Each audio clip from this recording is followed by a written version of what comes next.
Good afternoon, everyone. My name is Josh Humby. And my name is Pamela Abigail. We are marketing and accounting students from Venus University International. And on behalf of Venus University International, we'd like to welcome everyone to the grand launching of Asian Studies program website today. Thank you all.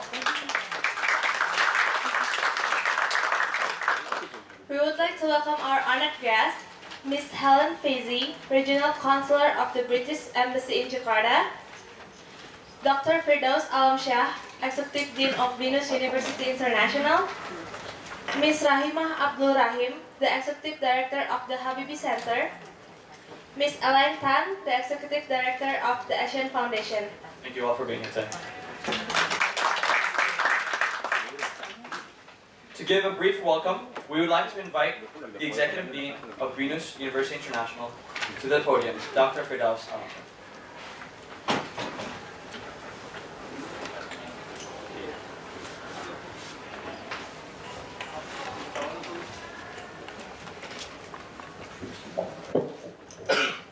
Good afternoon, everybody. Especially to the British Ambassador, His Excellency Mr. Muazzam Malik, that is represented by Helen Faizi, and then the Executive Director of the Habibi Center, Ibu Rahimah Abdul Rahim, Executive Director of the ASEAN Foundation, Elaine Tan, and students, faculty members, Venusian leaders, thank you very much for this very important event at the Joseph Vivo Center, Venus International. Thank you very much to organize this event in Venus. Yesterday we just had, we call it the town hall meeting at the Venus. So we have like 600 of our employees, we get together at the other campus. And one of the topics that we discussed is about ASEAN. ASEAN. So for Venus, ASEAN is important. Even in our undergraduate program, under the Venus International, we have studies, ASEAN studies program. So this is indicates that ASEAN is important to us. And why it is important? Sometimes I call it the UK, you have the United Kingdom. The other side of the globe, we have the United States of America. But I think in this region now, the region is, I think our region, ASEAN region, is in terms of the economic growth, our economic growth, one of the highest, if you exclude China and India, we're the highest economic growth in the world. And if you look at the, age of the population, the ASEAN, I think we take the advantage of the youth. So that's why the ASEAN study for the youth, I think this is very important. Sometimes I call it the United Kingdom, the United States of America, and this is another one, the United States of ASEAN. We have a 600 million population, even more, with a 5% economic growth per annum. And then Indonesia is, I think, the most important thing. We have a 200 plus population over here. So ASEAN is important to us, to be honest. So for the research, I think I would like to have research as well. The Habibi Center, I know that you are very advanced in this research. I would like to include our students to be part of this very important economic growth in the region. Not to mention the ASEAN Secretariat, only a few kilometers away from Venus International campus, so we would like to have a big event on that as well.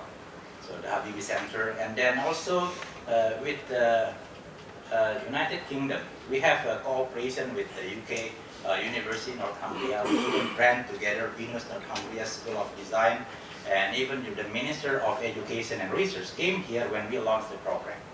So this is to indicate that we have a very close relationship with the United Kingdom as well. So I hope in the future Venus and UK will have a stronger relationship in the future.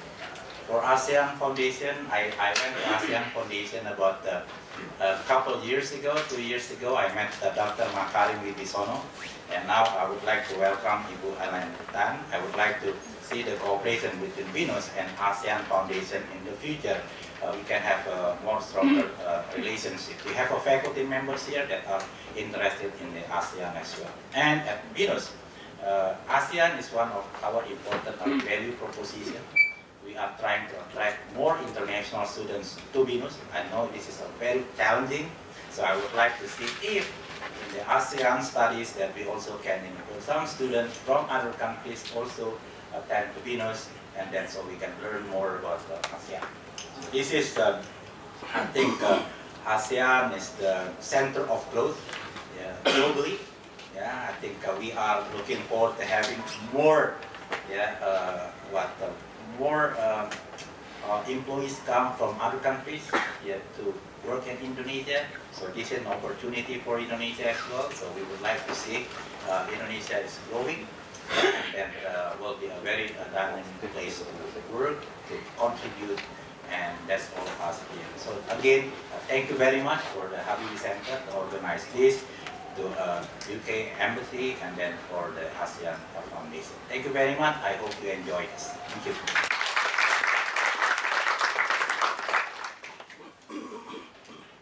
Thank you, Dr. Firdaus Alamsyah, for the warm welcome. Now we would like to invite to the podium the Executive Director of the Habibie Center to give opening remarks, Ms. Rahimah Abdul Rahim.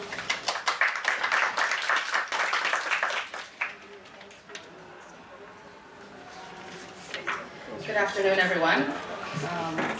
Helen Daisy from the British Embassy, thank you very much for being here. Dr. Elaine Tan, thank you very much. And of course, Dr. Firdaus Alamsyah as the host at Venus, thank you very much for having us. When I look around the room, I see so many people a lot of familiar faces, very familiar faces in fact. Alex Chandra, Dr. Alex Chandra, who's the Executive Director of ASEAN Business Advisory Council, as well as our friends from the Taipei Economic Trade Office, who are very good supporters of our Talking ASEAN as well. It's going to be a lot of thank yous, because for me this is we've been running Talking ASEAN now for more than a year.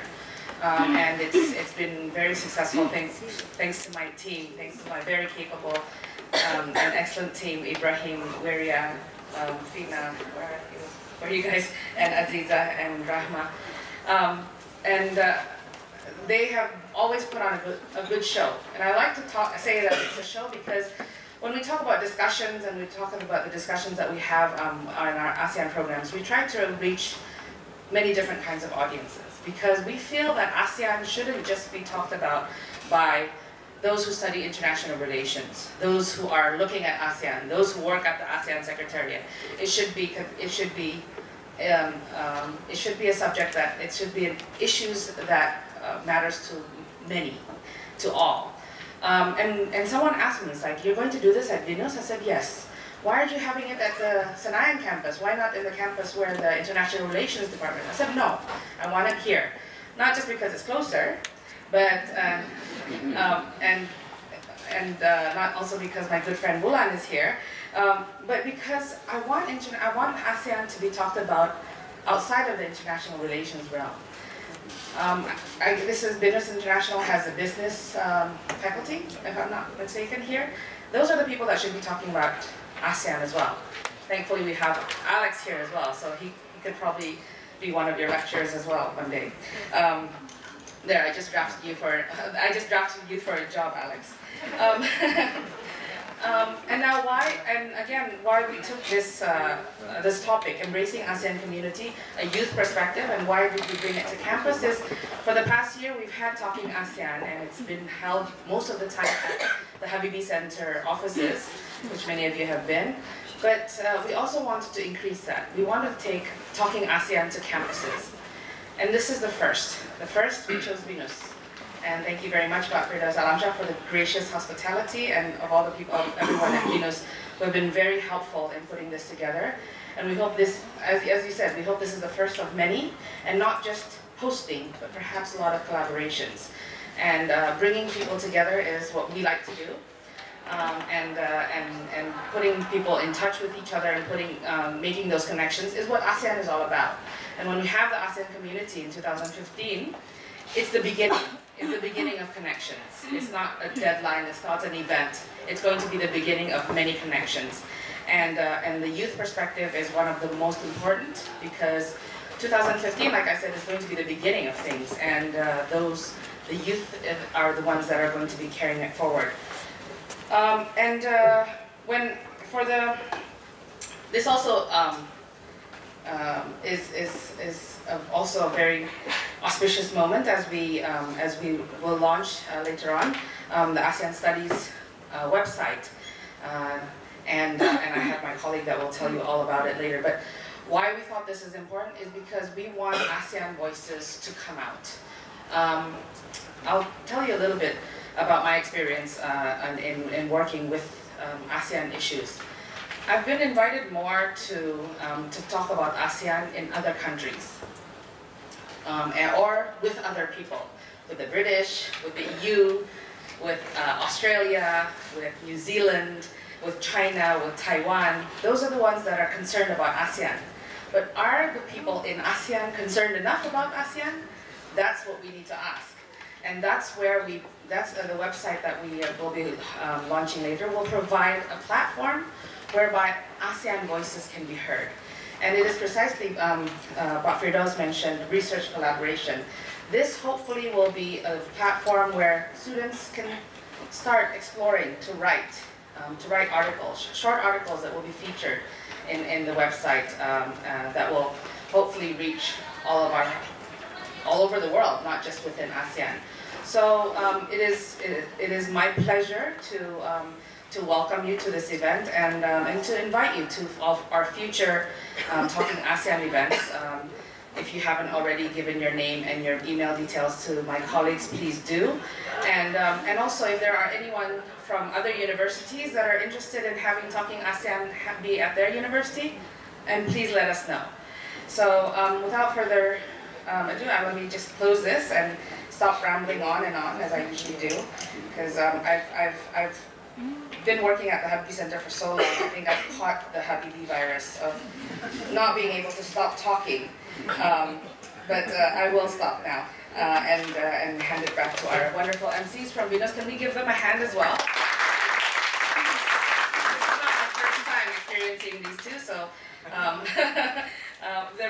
they're always very good. Thank you very much, Venus, for providing them, and for having a great team along. Thank you very much. Thank you, Mr. Ahmed. It's good to see you again, by the way.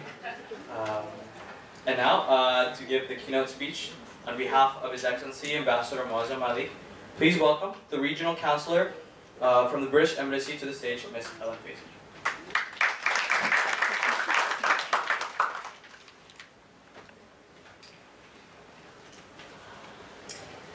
Good afternoon, everybody. I'm delighted to be here at Venus today with the Habibi Center and the ASEAN Foundation to launch the Habibi Center's ASEAN Studies Program website, a piece of work that is supported by the British Embassy's ASEAN Program Fund. First, allow me to pass on the apologies of my ambassador, who in true Jakarta style is stuck in traffic in another part of town. But thank you to all of you for making it here today. I'd like to congratulate the Habibi Center for all the work that they have done on the site. And although the person hasn't been named just yet, the winner of the blog competition, who is going to be the first contributor. Before I carry on, and to make sure that you are all awake out there, a couple of questions for you. So raise your hands if you have been to another ASEAN country. Okay. Pretty much everybody, which is probably why you're here. Obviously, lots of you have travelled around the region. Some of you, I believe, have studied it. How many of you think you understand what the ASEAN communities mean? Yeah, not so many hands now. Well, 2015 is going to be a very big year for ASEAN.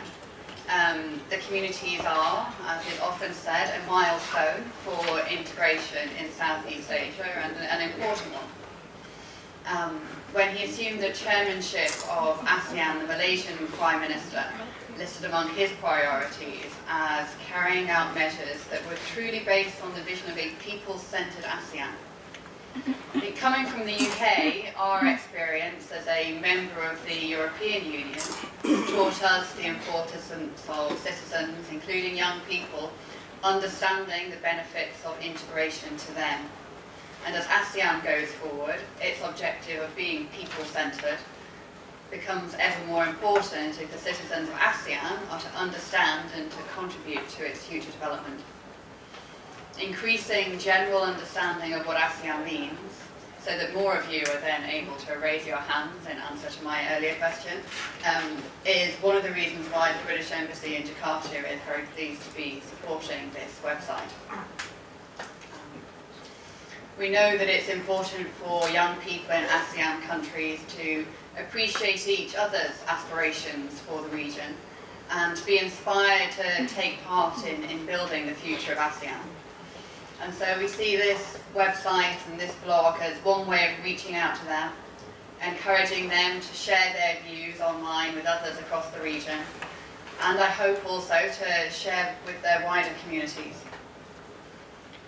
The Habibie Centre, and Ima has talked a little about this, already does excellent work in providing a forum for ASEAN experts through its monthly talks and publications, recently on subjects such as the importance of democratization in the region or maritime communication and other hot topics. But now that once the website is launched, there will be an opportunity to extend the reach beyond that usual circle of people in Jakarta, making the knowledge and experience more easily available to young people and communities from Mandalay to Manila to Makassar. The UK government has been working with the Habibie Centre to make this an interactive platform where young people can learn and share and take part in shaping what the ASEAN community might become, and to talk about what it means for everyone in the region. So I conclude by encouraging you all to visit the site. I look forward to seeing your contributions on there, talking about what ASEAN means for you. And I hope that with some assistance from this platform, a generation will develop with a stronger sense of a regional identity, who are able to engage in that discussion and eventually to contribute to the future direction of ASEAN and a successful ASEAN community, not only in 2015 but in 2025 and beyond. Thank you.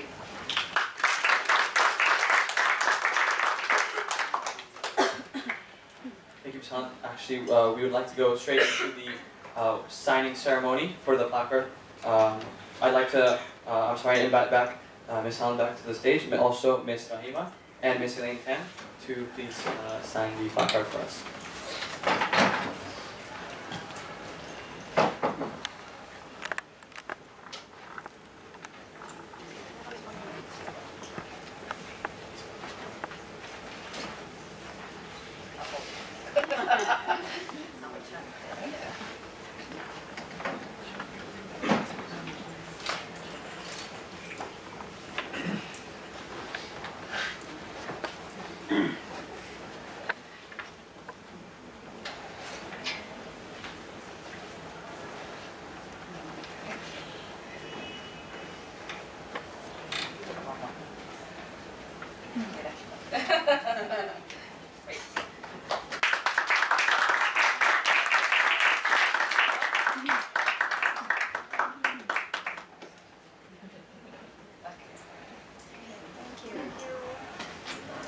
Give one more round of applause for the official website launch.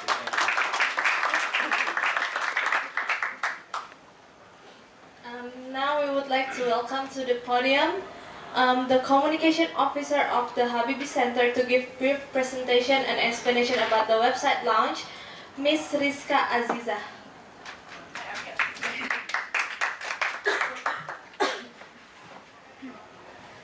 Hello, okay.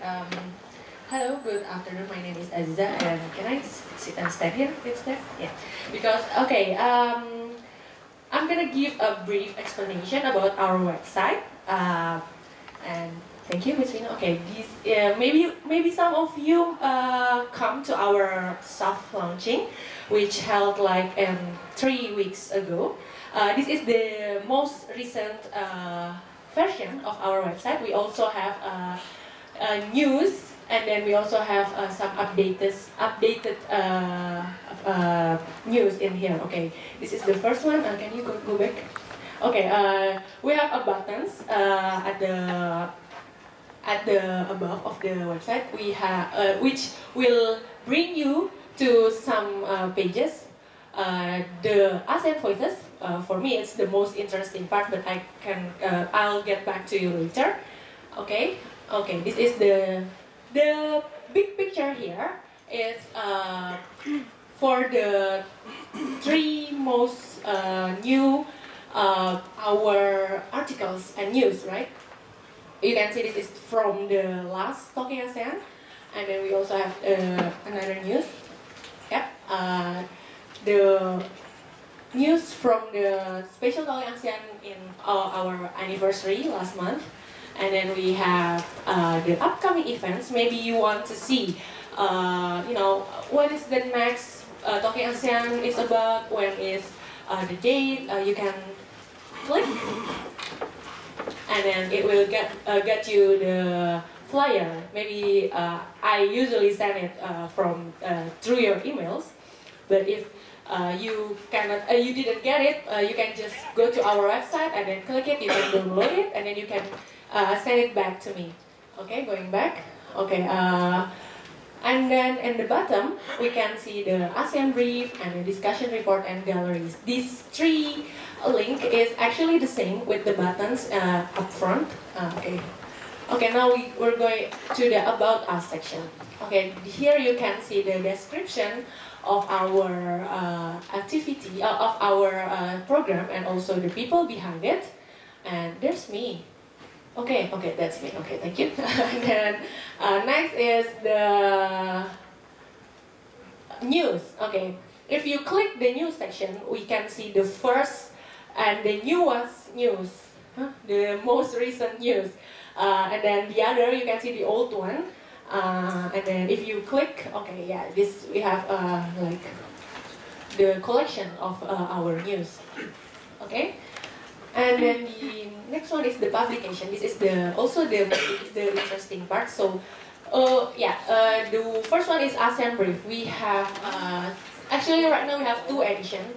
We have the first edition and then the second edition with, okay, this is the second edition, the second edition, we have 2 volume, the volume 1, and then if we click right there, can we click it? Yeah.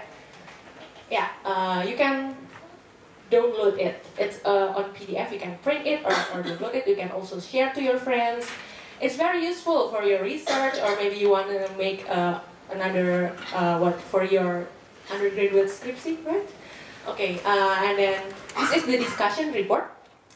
The discussion report is about our Talking ASEAN. So every Talking ASEAN, we make a summary of the discussion, and then we upload it. This is the second session of the discussion report. Okay, thank you. And then the presentation. So if you miss our last Talking ASEAN, and then you want to see the last Talking ASEAN presentation, you can see, yeah, this is from presentation from Professor Philip. He was speaking in our last Talking ASEAN. You can download it also.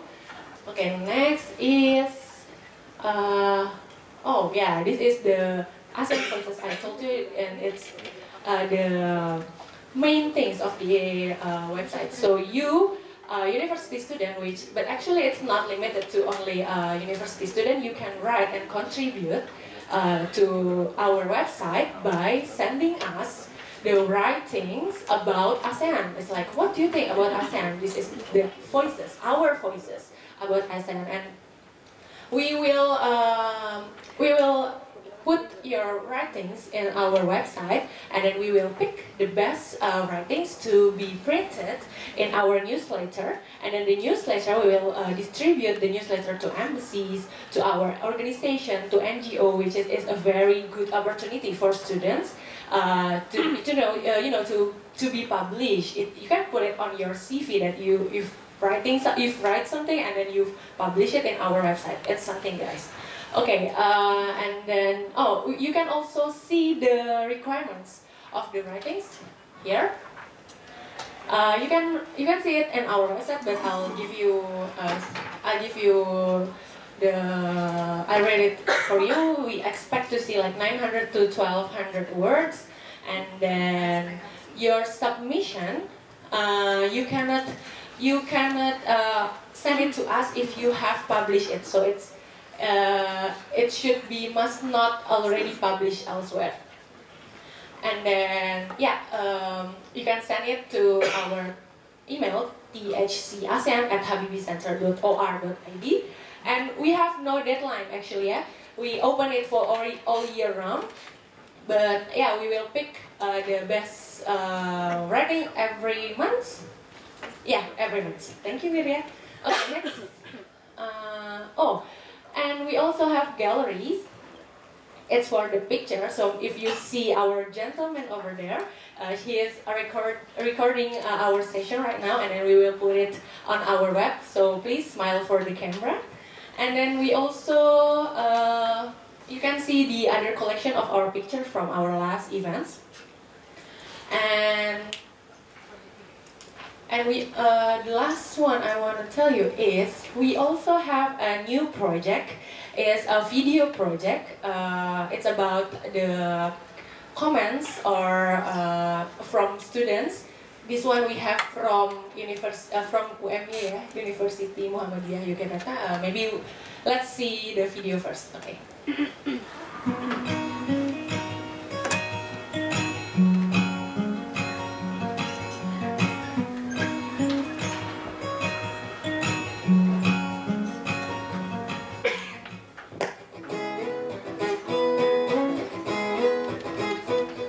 ASEAN is a regional association among countries in Southeast Asia. This association consists of 10 members, established in 1967. This association aims in conducting cooperation among those countries and preserving economic welfare as well as regional peace and stability. ASEAN cooperate in many sectors like economy, culture, youth, and food, realized by specific organizations about each sectors. As one of the main platform of cooperations for Southeast Asian nations, ASEAN has been recognized by all the member states as one stakeholder that could be able to enhance the economic growth, interdependency, and also security and stability within the region.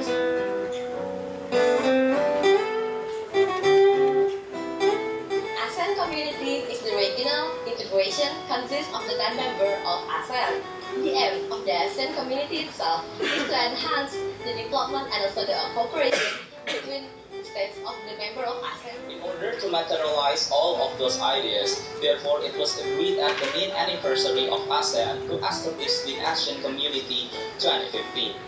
3 pillars have been also agreed in order to support materializing these ideas. Those are ASEAN Economic Community, ASEAN Security and Political Community, and the last one is ASEAN Socio-Cultural Community. This community then could bond them tighter as one identity, which is the Southeast Asian nation. And I do think that this community then could provide them an easier and a broader cooperation. I hope with ASEAN community, we all can live in more peaceful region, establish a prosperous society, and in the end, everyone in the ASEAN region can live in a better life. With ASEAN community, ASEAN can compete in many sectors in global. I do expect that this ASEAN community could result in proper distribution of prosperity among those countries, as they can conduct cooperation among them easier and broader, as well as it can reduce conflicts among those countries as we share common cultures and values as one identity, which is the Southeast Asian nation. I basically put my concern on the economic sector, recognizing that not all of the member states are having the good GDP within the ASEAN. Therefore, we hope, or I personally hope, that ASEAN could enhance the economic growth in all of the member states. recognizing that the good values are necessary to be passed on to the next generations. Therefore, the youth, especially in the ASEAN, are also be able to also transform the good value into the next generations. And talking about young, I do think that young will be so influential in this community, as they are in their most productive age, and they have amazing ideas and also action that they can contribute in this community. Because of the issues of ASEAN community, youth generation can be more motivated to be a leader of ourselves that propose to bring ASEAN Community 2015. I believe one little action can create generations. To contribute in ASEAN community, we, as the young generation, should do something good in our circumstances. Because small steps lead to the big changes. I am an ASEAN citizen. I'm an ASEAN citizen. I am an ASEAN citizen. I am an ASEAN citizen. Yeah. So the video is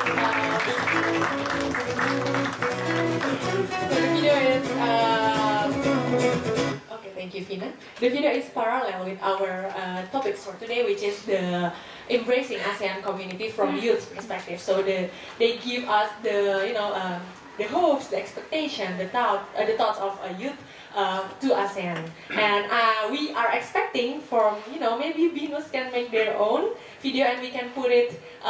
You can send it to our email or you can just call me after this, and then we can put it in our website as one of the video contribution also. I think for the website that's it for the website, but I have an announcement for today. We are having a social media competition. Fina, can you open the note I made? Yeah, that one. Yeah. Okay. So I'll dare you guys to make a comment about our website. Just what do you think about our website? Is it cool? Is it maybe we need to do something more for the website by tweeting and then mentioning to @UK in Indonesia, and also mention @Habibi Center by using hashtag UK ASEAN.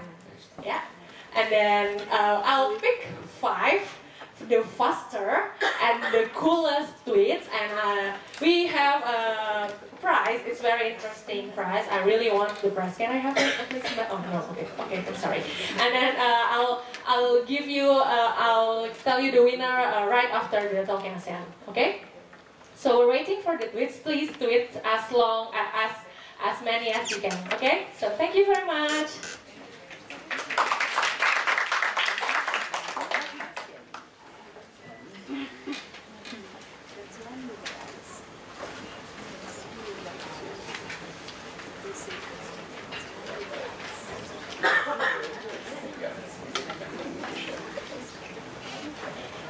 And now to move on to our ASEAN talk today, titled Embracing ASEAN Community from the Youth Perspective, I'd like to welcome our moderator. Please welcome the Habibi Center researcher, Mr. Wirya Adiman. Thanks, Joss. Thanks, Pamela. Distinguished guests, ladies and gentlemen, good afternoon. And thank you very much for coming to our Talking ASEAN today. Despite the drizzling rain, I know that Jakarta's weather can be quite unpredictable sometimes, and the traffic even more so, so we truly appreciate that you come here with us today to our special Talking ASEAN, the 5th Talking ASEAN, about embracing ASEAN community youth perspective. This is an issue that personally I found very interesting, because at the Habibi Center we often hold Talking ASEAN, as Mbak Rahima has mentioned before. We have held numerous Talking ASEANs over the year, and we have held many discussions on all the 3 pillars of ASEAN community: the economic pillars, political and security pillars, the socio-cultural pillars. And we have invited ambassadors, diplomats, academics, generals, journalists. We have invited many people from many walks of life discussing many substantive issues. But sometimes, I personally think that perhaps a shift of focus from talking about all those issues to something that is more grounded, to talk about the people who live and experience ASEAN community in the entirety, is quite important. perhaps it is also important to not just talk about the issues, but the people behind it. So that is why today we are going to talk about ASEAN community, embracing it through youth perspective, because young people will be the one who is experiencing the entirety of ASEAN community. A huge part of young people's life in Indonesia and in other ASEAN countries will be defined about ASEAN. How will ASEAN community transform in the next couple of years? And, or even perhaps if it lasts throughout their life. And today, we have invited young professionals, people who are in such a young age, have achieved so much, people who are, we would like to see their experiences, their ideas, their views about ASEAN community, their optimism, that they are embracing ASEAN community. So without further ado, I would like to invite our first panelist, Mr. Rama Yudo Wirawan. If you would come to the stage.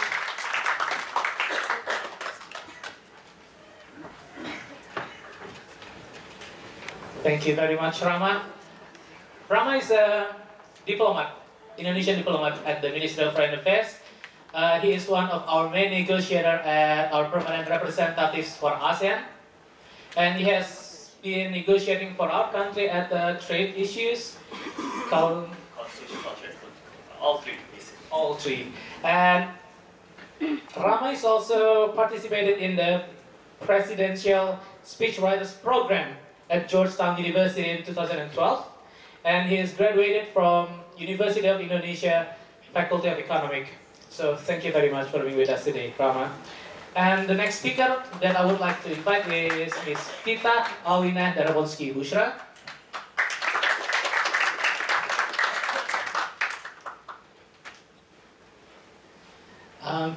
Ms. Tita here is a unique combination of academics and practitioners. She is right now a lecturer at the London School of Public Relations, teaching English for Business Communication, and also a thesis advisor for Mass Communications and International Relations. But before being a lecturer, Tita was a journalist at one of Indonesia's most prominent English-speaking newspaper, the Jakarta Globe. And she was also chief editor at the Thoroughfare magazine at the University of St. Thomas, Houston. Tita was also, you studied at the University of St. Thomas, Houston for Faculty of Communication. Yes. And thank you very much. It's an MLA program. MLA program. That's wonderful. Thank you for being with us today, Tita. And I would like to invite Mr. Wafa Taftanzani.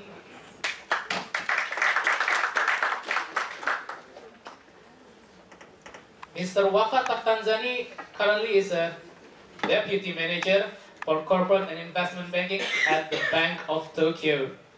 I believe the Bank of Tokyo, Mitsubishi UFJ, is the largest bank in Japan with around 76 offices overseas. So it's a very prominent bank internationally. And that is, that's what Wikipedia told me.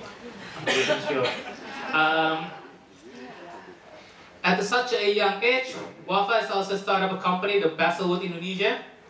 He was a co-founder starting February 2013, providing high-quality and customizable services in interior design and construction for residential, commercial, and public establishment. And that is not an advertisement for Wafa. I'm just outlining that he has the courage to pursue such a business at such an early age.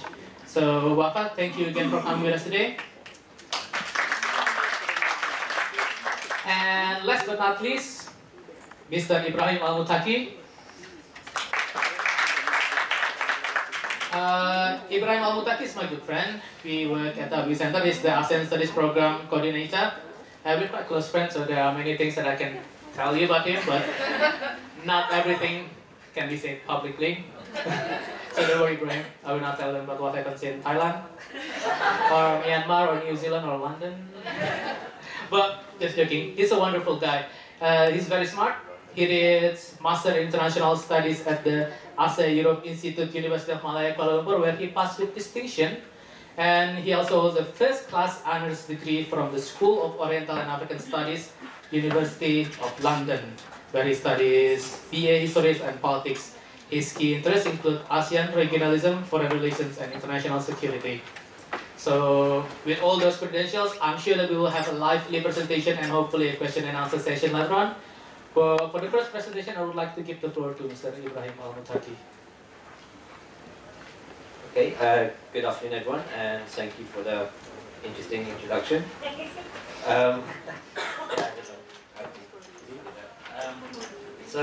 For my presentation, I chose the topic of embracing ASEAN community youth perspective. I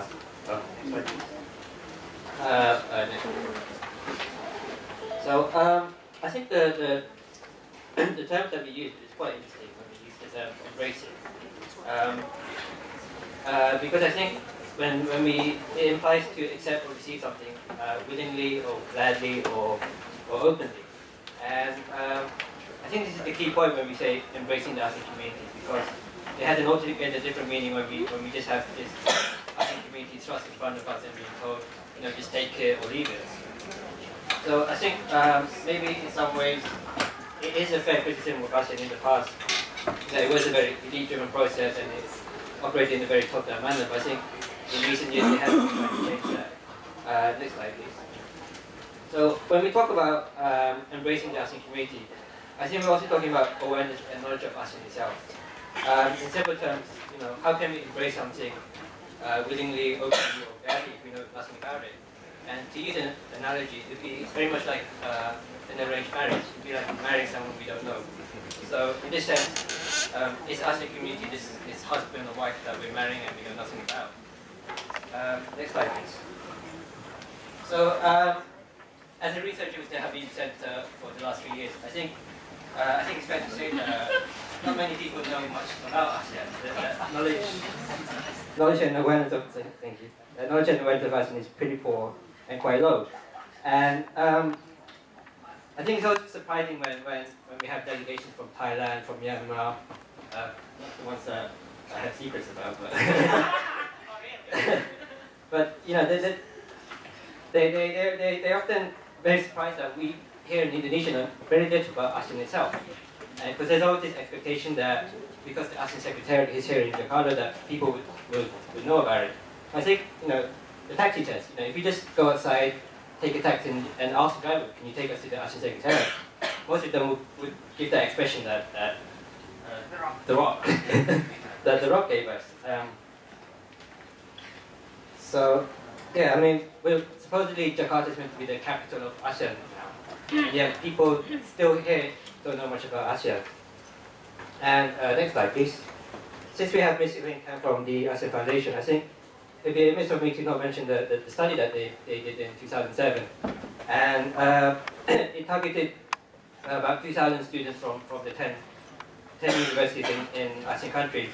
And on the one hand, it did give some very positive results. It showed that there's a high level of knowledge, that people had very positive attitudes, and that they considered themselves as citizens of ASEAN.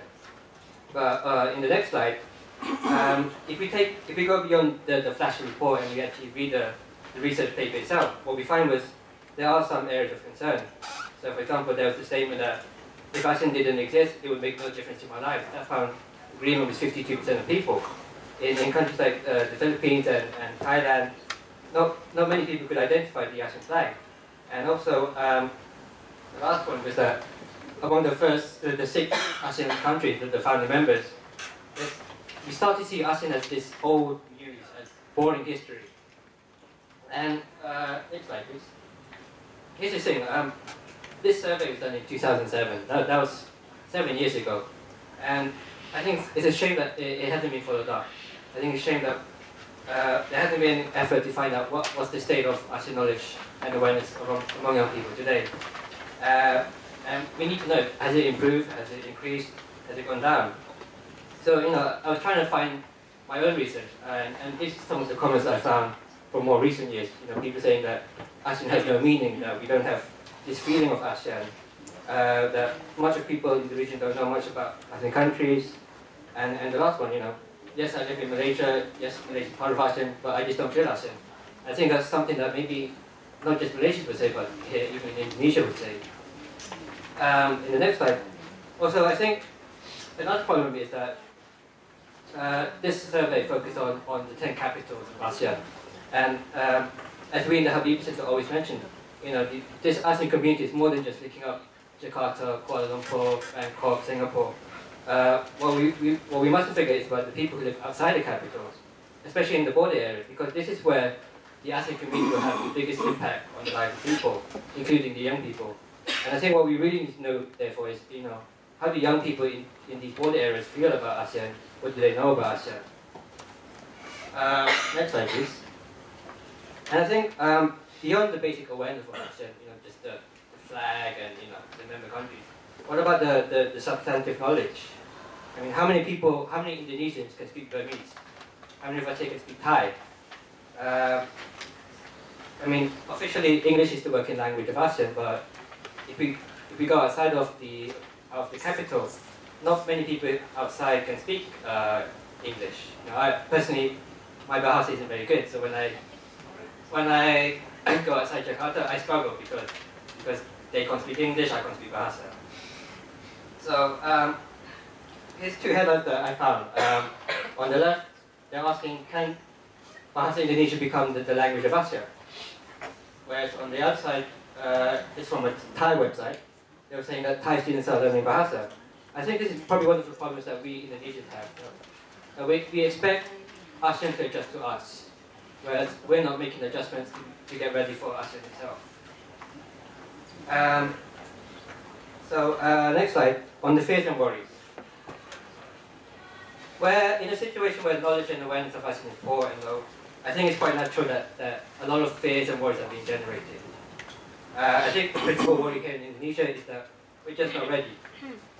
And this fear we can see across the board at every level of society and among a wide range of stakeholders. And only a few weeks ago, our Minister for Manpower, Hanif Kiri, said that Indonesia was not ready for the ASEAN community, and he even asked for a delay. Next slide, please. And another principal fear is that Indonesia will just become a market for our neighbors, that will be flooded by foreign products, and that our job sector will be dominated by foreign professionals. And I think only last month, our President Joko Widodo himself warned that Indonesia must not become a market for others. We need to ensure our national interests are not harmed, and that the principles of competition, fair competition, and simplicity is upheld. And I think maybe a good case study is with the banks. I mean, we have Malaysian banks here, we have Singaporean banks here, but we don't have any of our banks operating in Indonesia, in Malaysia or Thailand. I mean, on the one hand, maybe it's to do with the lack of competitiveness of our banks, and maybe Mas Wafa will explain more. But I think it also demonstrates quite a good way of the points that our president was making. And next slide. How about for us young people? What's our fears and worries? I think everyone in this room, we're all here working hard, trying to get good grades, hoping to get good jobs in the future. And from what I've heard, Venus is doing a very nice job preparing young people with their soft skills and the work experience so that they can be competitive in the world of work. But I think we need to ask, how would the ASEAN community impact our young students? Can we compete with Thais? Can we compete with Malaysians? Can we compete with Singaporeans once this community takes shape? Or will we basically lose jobs? Some research shows that our workforce is very low educated and very low skilled. I mean, 52% of our workforce only have primary school graduates or below. Compare that with in countries like Malaysia, Singapore, Philippines, where they have 80% are senior high school graduates or university graduates. So I think it's a fair worry that the ASEAN community will impact our domestic unemployment. So next slide. So why bother? Why are we actually doing this? If the ASEAN community is just going to be a big challenge for Indonesia, why are we doing this in the first place? I think we need to remind ourselves sometimes why Indonesia was one of the first countries, one of the strongest countries that promoted the ASEAN community. And I think the easiest way to answer is just to show you some infographics that the ASEAN Secretariat were posting on their Facebook over the weekend, because that's what I spend my weekends doing, checking Facebook. And as you can see that the 10 countries of ASEAN we have a combined population of 620 million people. That's more than Japan, that's more than the EU, that's more than the United States. In the next slide, our combined GDP is 2,398 trillion USD. That's fifth place. We can become a major economic power. And as Pak Fedas mentioned before, this ASEAN community, we can become like the United States of ASEAN. So, I want to highlight the Cebu Declaration on the acceleration of the establishment of the ASEAN community. And they mentioned, next slide.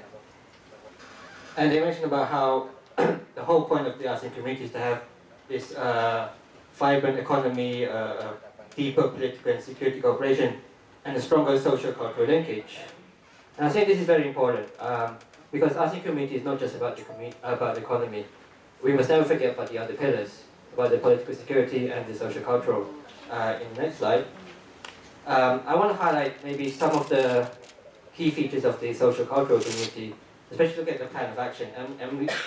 I've listed like a number of key issues that came up. There's education, human development, poverty reduction, the environment, health, social welfare, and vulnerable groups. And I think these are key issues that are of deep concern of young people. I mean, for education, the plan of action talks about improving standards and access to education. For human development, they want to develop leadership skills, entrepreneurship. For health, it talks about preventing the spread of HIV and AIDS. I think these are all issues that young people are very concerned about. It's problems that we must face up to. Next slide, please. So young people, where do we fit in this dynamic of the ASEAN community? Here I'd like to share a quote from the ASEAN Foundation, where it said that almost 60% of the ASEAN population is between the age of 15 and 29. And this number is just too high to ignore, because they will be the movers, the shakers, and the drivers of creating a unified and therefore stronger ASEAN in years to come. And I can tell you that now, this statistic is increased to 65% now. So 65% of the population in ASEAN is under 35 years old. And I think movers and shakers and drivers is a very good way of describing us young people, because everyone in this room will have an important role to play in the ASEAN community. Next please. Not just as subjects, but also as actors. Subjects because we are the ones that will be living through the ASEAN community. But actors because we are the ones that will be the leaders of tomorrow. We will be the key decision makers in whatever sectors we end up in, and we are the ones that will shape the next direction of ASEAN. And this isn't just hyperbole. Next slide, please. As I mentioned before, 65% of the population in ASEAN is under the age of 35. And this, on the one hand, promises great potential. We all, if we can tap into this demographic dividend. But as any political scientist will tell you, this also poses a ticking time bomb. The demographic dividend might transpire into a youth bulge, whereby angry young men with no jobs, no future, unable to cook food on the tables for their loved ones, turn to social disorder, to anarchy, like the kind we see in the Middle East during the Arab Spring. So this is something that we do need to address. Next, please. So, for my final words, what do we do now? I think for my conclusion or my recommendation, I think definitely we need to learn more. We need to know more and we need to talk more about ASEAN. As I mentioned earlier in my presentation, awareness and knowledge of ASEAN is just too poor and too low. And in this sense, I think it's very encouraging to see the young faces in this room, very interested in ASEAN. I think we need to build on from this. Another thing is we can't just keep relying on the government to help prepare us for the ASEAN community. We need to seize the opportunity ourselves. And a few weeks ago I was at the New Zealand Dialogue, Indonesia-New Zealand Dialogue, and we told that the government can only do 30% of the work. We have to do 70%. So basically the rest is up to us. So maybe to end, I want to encourage everyone in the room to visit our website, download the research, contribute your ideas and thoughts through article submissions or the videos that we showed before. And as they say, knowledge is power, or knowledge is spread according to the UK Embassy. And if we really want to take ownership of this ASEAN community and to make it serve us rather than the other way around, we need to first start by being knowledgeable on it. So thank you very much.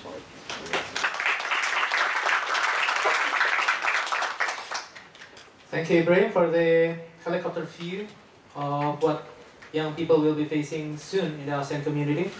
For the next presentation, I would like to invite Ms. Fita Bushra.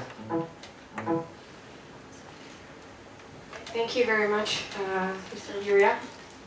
So now I'm going to share about my personal thoughts about ASEAN Community 2015, and I'll focus it with media and youth and a little bit of education. And again, as we're supposed to realize that 2015 is going to be a very critical year for all of us. All ASEAN countries will be integrated into a one solid community in which our leaders have committed to place ASEAN community as top priority. Leaders of all ASEAN countries agreed on this united vision of ASEAN community as a platform of Southeast Asian countries. And expectations are agreed are living in peace, outward-looking, stability and prosperity, and bonded together in partnership in a dynamic development and in a community of very caring societies.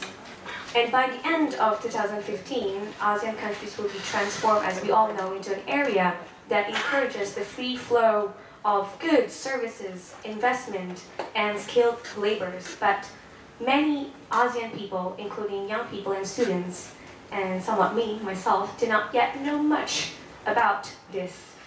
So as we know, and as mentioned earlier, ASEAN community comprises of 3 pillars, and the first one is the ASEAN political security community, the ASEAN economic community, and the third one is the ASEAN social-cultural community. And again, each pillar has its own blueprint. As a state member of the ASEAN, with very vast area, very high number of population, and ranks as the largest economy in Southeast Asia, Indonesia is a country that gives high contribution that is more likely would determine the future of ASEAN. Without Indonesia, other association of the Southeast Asian countries would lose about 40% of its population and about 40% of its land area. Without Indonesia, as the Asia expert Walter Lohman said once, ASEAN would lose its relevance and that other Southeast Asian countries would have rely upon themselves in order to survive amid the rise of big, powerful countries' attempts in strengthening their economic powers in their regions. So we have to realize that to have one ASEAN community actually makes us bigger, better, and stronger. There are several keys I would like to point out. So in recent decades, we know that the increase in new media and communication has made a significantly impacted globalization. And prior to 2015, media and social media are perceived as a potential in the integration of ASEAN. But whenever an event is being held in a particular city in Indonesia or other ASEAN countries that involve Indonesia, all of our Indonesian journalists will report about that phenomenon. However, if we take a look closer, it is very rare, if not never, to notice other ASEAN countries' progress and achievements in their approaching of the ASEAN Community 2015. There has been no practical evidence actually heard in our everyday news, TV, or radio. We don't exactly know how other ASEAN countries are preparing themselves in facing the ASEAN Community 2015. Why is that? Because we are not informed. We are not able to clearly detect which sectors they're planning to focus on to reach the standards with our capabilities as working people and seeking special occupations. Why again? Because we're not informed. One ASEAN country media that seems to be well prepared is the Lao media. Since last summer, the law media has been working in broadening knowledge about the ASEAN community 2015 among its citizens. The Vice President of the Lao Journalists Association noted that most main media outlets in both print and electronic sectors have created their own special columns or programs about the ASEAN Community 2015, ASEAN Economic Community. And moreover, most of the content published in their newspaper or broadcasted on the radio or TV relates to the accomplishments of other ASEAN countries in their efforts to advance their economies. And the same thing goes with several ASEAN countries such as Thailand. What about Indonesia? Have we done the same thing as other ASEAN countries? Indonesia, in my view, hasn't provided any special columns in reporting other ASEAN countries in relation to the ASEAN Community 2015. Even if they cover success stories of Singapore, Thailand, or the Philippines success stories, it has never been associated with the context of ASEAN Community 2015. So Indonesian media have probably not realized the importance of this. Therefore, the media should play a crucial role in publicizing and broadcasting constructive stories about ASEAN Community 2015. Two things our Indonesian media need to do more are, first is to promote ASEAN Community 2015 more often in the media.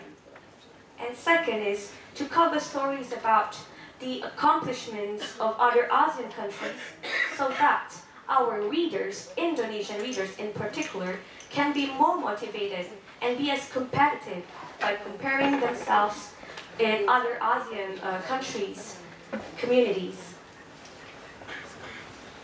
Many Indonesian media are independent, and each of them have set vested priorities of which news is important or which news are not important to be published. But frankly speaking, most Indonesian media are still trapped in just delivering local news. This year alone, most of our media focus in covering national issues, such as the legislative election, presidential election, anti-corruption campaigns, and urging 67 million young people to vote. All had become big news. Meanwhile, about ASEAN Community 2015 has never been in the top 10 in the Indonesian media. It's such a pity because the ASEAN Community 2015 should open up great opportunities for all of us. But if we are not ready, it will be a real-time burden for all of us. Because we're not going to be able to cope with the incoming waves from the ASEAN community. And today, youth represents the largest generations in human history. Youth must and is central to the future development agenda. Every youth has the right to be given the investment and opportunities in order to ensure that they can progressively develop the knowledge, skills, and resilience needed for a healthy, productive, and fulfilling life. Youth have a valuable contribution to make in Indonesia. There are 62 million young people aged from 15 to 29, accounting for about 26% of the population in this region, whose hopes, visions, and cooperations need to be taken care of. The challenges and opportunities brought by this demographic change need to be addressed and connected in order to achieve our goals, which is to make all Indonesian youth ready to encounter the challenges and experience the dynamic change of the ASEAN Community 2015.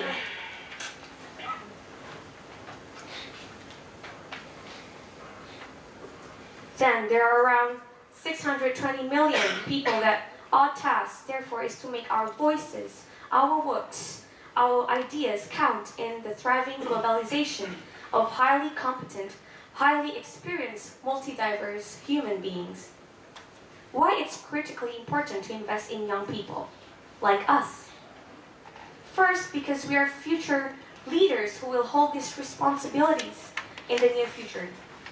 And second, because we are the one who can make powerful differences, because youth, or us, we can guide, influence, and negotiate many levels of sectors, through the government, to NGOs, as well as, of course, the media. Furthermore, in the social, cultural sector, ASEAN member countries have taken numerous steps in strengthening relationships between youth. For instance, the annual ASEAN Ministerial Meeting on Youth, ASEAN Youth Forum, and cooperation among youths with ASEAN dialogue partners, such as the Genesis, as we know, ASEAN-China Youth Camps, and the Ship for Southeast Asian Youth Programs, for instance. But it's unfortunate that we don't have such programs between or among ASEAN countries, except for Malaysia, the Indonesia-Malaysia Student Exchange. But in order for young people learn and understand the real situation of the working culture, the language, the advances, and education of respected countries firsthand, we truly need more of such programs. I hope in the future we can have Indonesia-Thailand Student Exchange Program, we can have Indonesia-Vietnam Student Exchange Programs, and so on. And furthermore, we need to build tighter relations and cooperation among universities in ASEAN countries. We need to hold more joint researches and produce more publications about it, and conduct more lectures, exchanges. So last, in every ASEAN countries, there must be also ASEAN Youth National Organizations, like youth organizations that can communicate about this ASEAN Community 2015 more often. So, we are key players in the form of ASEAN Community 2015, and we are crucial agents of change. Thank you very much.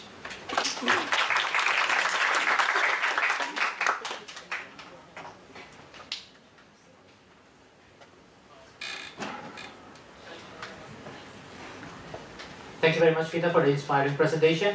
For the next presentation, I would like to invite Wafta, please. Can I start? Hello everyone, my name is Wafa Abdezani. Good afternoon, it's very nice to be here, and probably just to put a little bit of context of what youth means. I'm 23 years old, so I guess if you ask me what it means to be a young person in this community, I can answer it from the deepest part of my heart. So yeah, I won't be giving a technical presentation, or I won't be talking about banks or ASEAN in technical terms, because I think my colleagues here have covered it all so well for you. Rather, I will tell you a personal story of mine that I have experienced since over the past few years. So first, I want to tell a story about how ASEAN is here for good. Now, what does this statement mean? This is a picture of me in 2010. I was invited by the Ministry of Foreign Affairs to present a paper on ASEAN Economic Community. Back then, it seemed so far away, and to be perfectly honest, I did not really believe in it. I did not really believe in ASEAN Economic Community. I did not really believe how it can bring goodness to us. I was just asked by my university and by the ministry to present it to students and diplomats around the country. But fast forward 4 years, I'm now working as a deputy manager, corporate investment banking at Bank of Tokyo, and I think of it every day. It's my world, because every day I would worry about my client who's in Thailand, who is now afraid because his factory is about to get destroyed by mobs, or about my client who holds so much cash in Singaporean dollar, and now it's depreciating, and he's afraid of his assets vanishing into ashes, things like that. So just to put a little bit of context about what I do, it has been stated before that you want business people to be talking about ASEAN community instead of international relations students? Well, I can tell you, we're all talking about it now. Basically, what we do is first financing. Basically, we give money to corporations and institutions and ask for more money in return. That's how we make our profit. Second is advisory. Advisory is when there are some deals and some transactions and some projects that are so huge, so risky, that it's not possible for a single bank to cover it all. We have to advise them how to gain access to capital markets.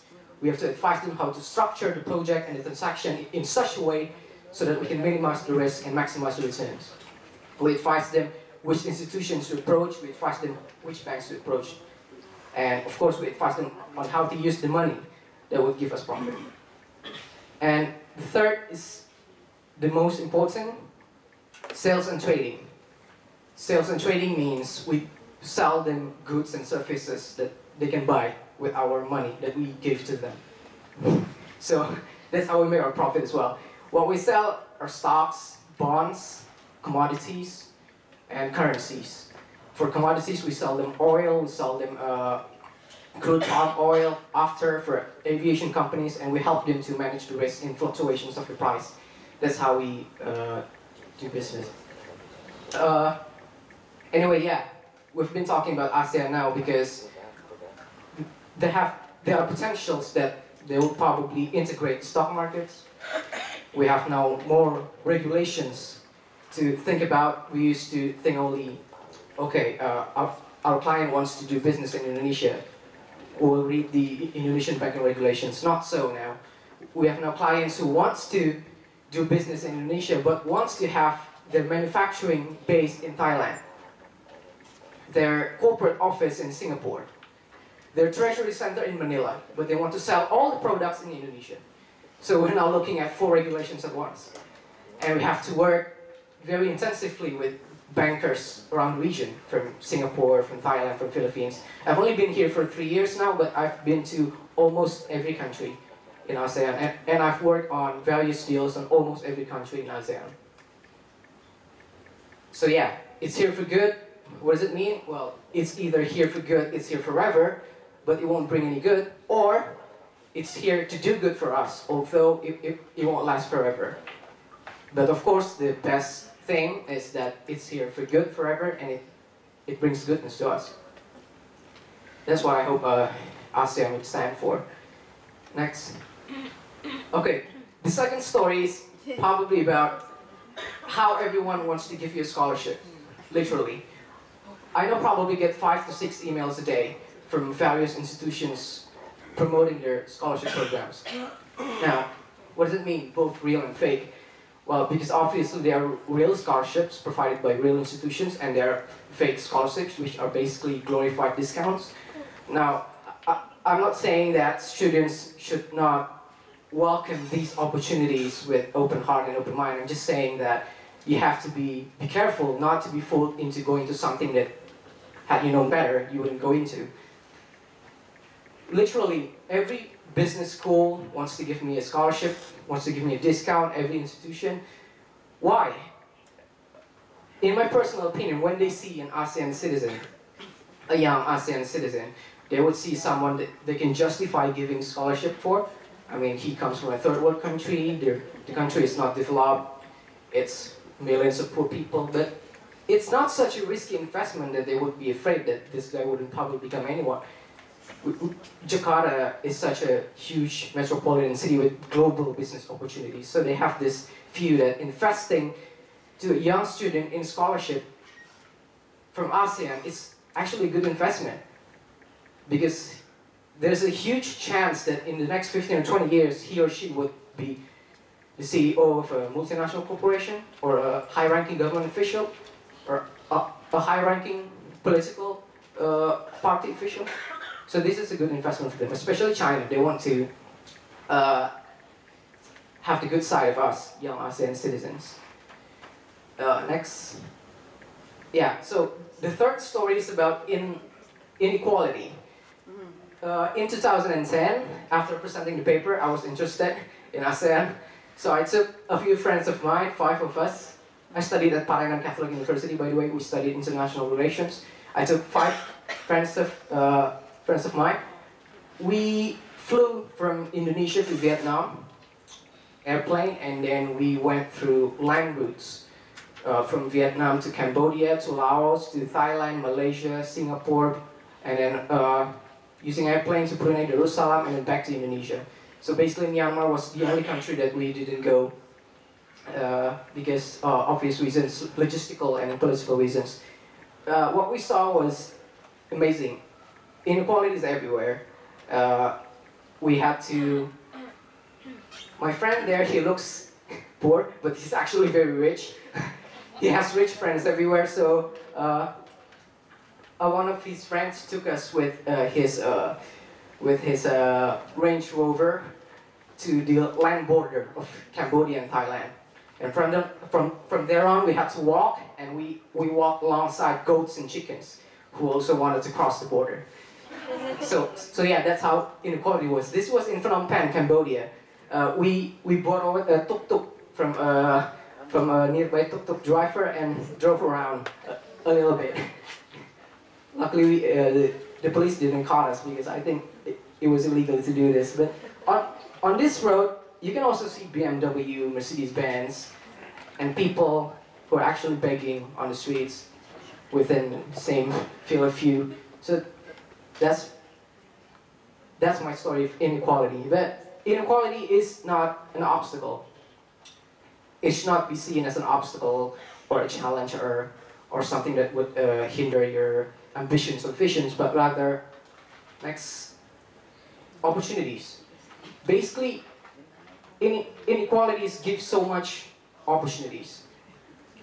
Okay, you can say, okay, Indonesia is the largest economy in ASEAN, but only Indonesians speak Bahasa Indonesia. Okay, fine, that could be a challenge, but that means there are thousands of jobs out there for Bahasa Indonesia teacher in Thailand and in Malaysia and Singapore. Roads are in horrible conditions, airports are in horrible conditions. Okay, that's a challenge, but if you're a contractor, if you're an architect, if you're an engineer, that's a lot of job opportunities for you. To build airports, to build roads, to build toll roads, to build infrastructures.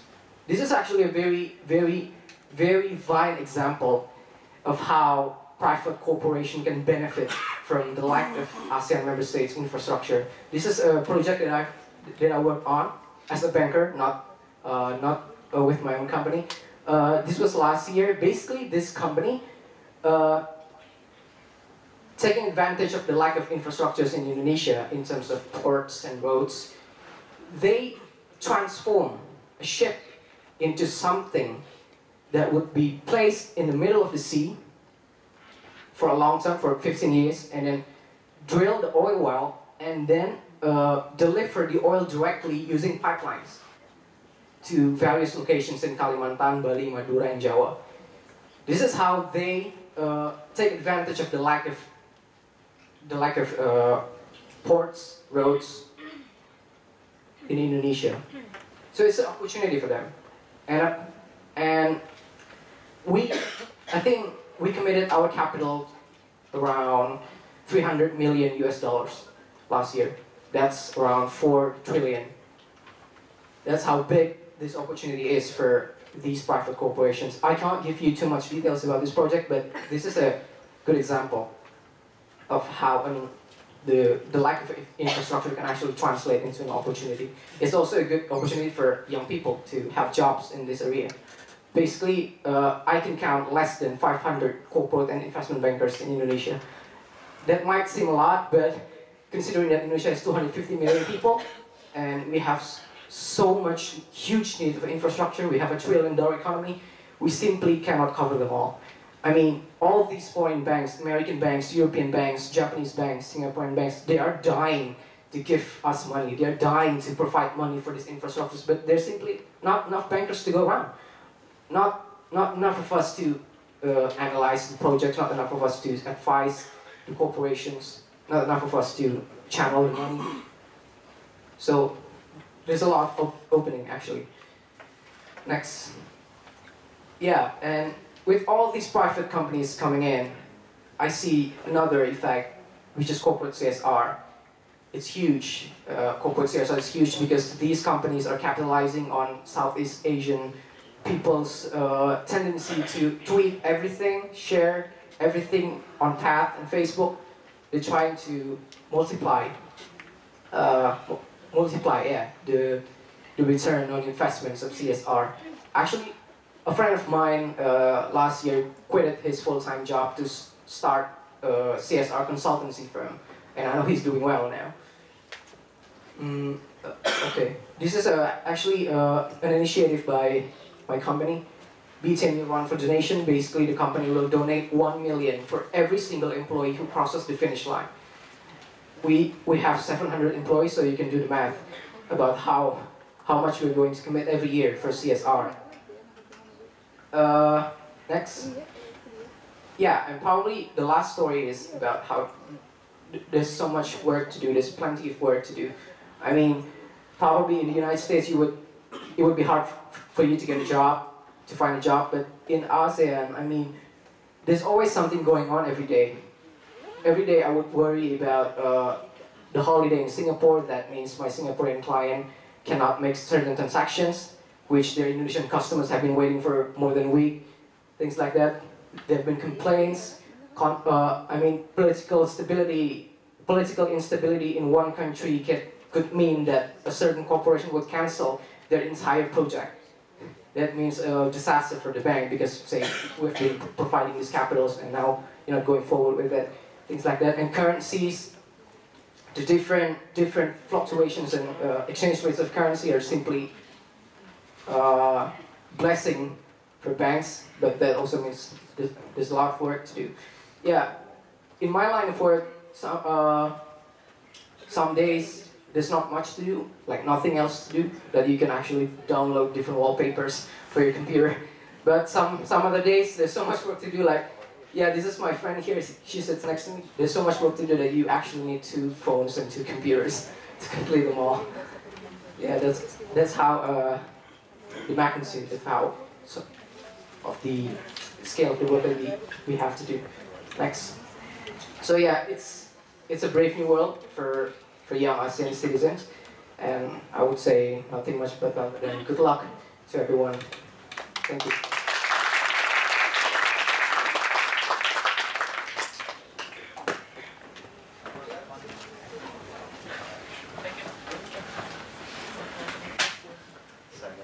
Thank you, Wafa, for a very interesting perspective on ASEAN and its view on a brave new world. For the final presentation, and after this we will head to the question and answer session, we will have Mr. Rama from the Ministry of Foreign Affairs.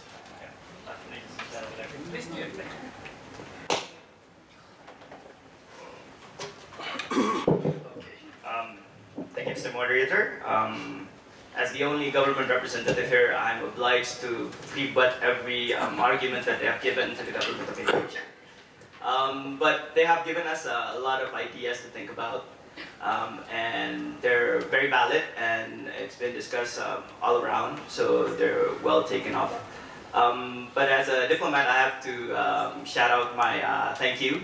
So first, thank you to the Habibi Center and Venus for organizing the event. Thank you also to the British Embassy as well as the ASEAN Foundation for bridging the website. That's a very good initiative. I think a lot of stakeholders must participate in the formation of the ASEAN community. So all the initiative that has been conducted either by the Habibi Center, British Embassy, ASEAN Foundation, and also Venus is very much appreciated. I have to mention the attendance of Ambassador Hasim Jalal to this event. We have a nickname for Ambassador Hasim Jalal for our young cadets. We call him Poseidon because he's the god of the sea. And he certainly is, and he's been contributing to the work of the sea, the law of the sea for Indonesia for many, many years. So it's very much an honor to be talking in front of you, Ambassador Jalal. I want to start with a story about stigma. Back in college, there was this stigma, Fajar, that international universities are cash cows for their bigger parent universities. I always argue that statement because I think looking ahead towards a more globalized region, more globalized world, and then looking forward for ASEAN, I think international organizations and institutions such as Venus International is a place where people experience regionalism and internationalism. And that's good because it's not like a one instant process. You go into the global world. It needs time to develop. And I think more and more our institutions and educational institution needs to be connected towards the work of more internationalism, globalism, and regionalism. So I applaud also the work for Venus International on that initiative. So going into my ideas for today, if I can just summarize 3 things that you need to take away from what I'm going to say after this, it's that the negative sentiments on ASEAN is a little bit exaggerated. That's number 1. Number 2, like all the speakers here have said, ASEAN actually brings a lot of opportunities for ASEAN citizens as well as international citizens. That's number 2. And number 3 is that going forward, ASEAN is going to be more people-driven. And I don't mean people-oriented or people-focused or whatever the term is, but the people will drive the future directions of ASEAN. So those are the 3 things that if whatever I say you get lost in them, those are the 3 things that I just want you guys to take home with. The number 1 issue, concerns about ASEAN are a little bit exaggerated. I think going into a lot of discussions, the number 1 question that is raised is always, are we ready for the ASEAN community? Or our trade deficit is going berserks.